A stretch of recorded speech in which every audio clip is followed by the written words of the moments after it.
Good morning, everyone. My name is Mario Wisdom, Business Development Specialist with Crystel Clear Business Strategies. And today I want to talk about why your employees don't do what you want them to do. There's usually three reasons for this. Number one, they don't know that they need to do the thing that they need to do.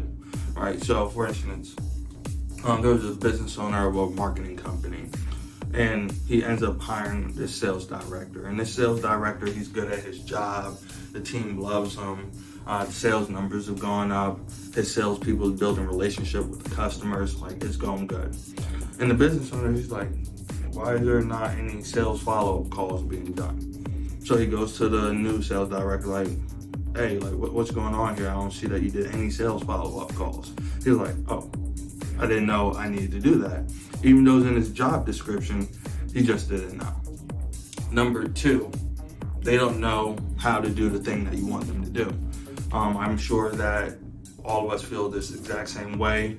We go out and do somebody asks us to do something. If there's no outline or anything, we get frustrated. And we start to procrastinate on things that we're supposed to do because we don't know how to do it.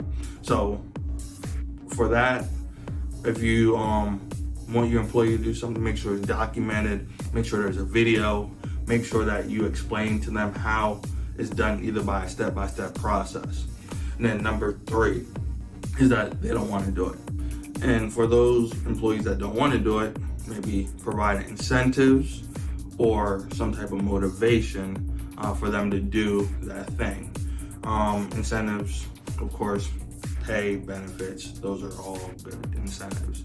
And then if the incentives don't work, you can either move them to a different department of the business, or you can just let them go. The thing is, if you do move them to a different department, the chances are if they already didn't do good in the first one, they're not gonna do good in the second one. So it'll probably be better to actually hire somebody to actually fill that role that will actually be able to do that job. And really, this all comes into this thing that's called culture at the end of the day. Most of the time, when we hire somebody, we hire people because we need to, not necessarily for a purpose. But the thing is, when we do hire somebody because we need to, we hire the wrong people. And then hiring the wrong people will affect your company culture. I hear this question a lot, like, how can I make my culture good? How can I make my culture better than other cultures around here?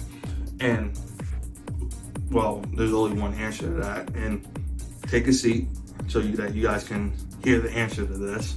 And that is hiring people who fit your culture.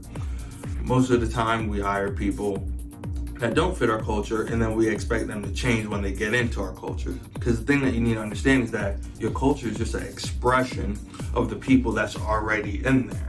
For example, so if I want a happy culture, I need to go find happy people, and then when I get a whole lot of happy people together, the culture will be expressed as a happy culture, right? You cannot go get an angry person or a person that's always mad and bring them in culture and tell them, hey, now you gotta be happy. You can't change people. It doesn't work that way. So you already have to find the person that fits your characteristics and then bring them in.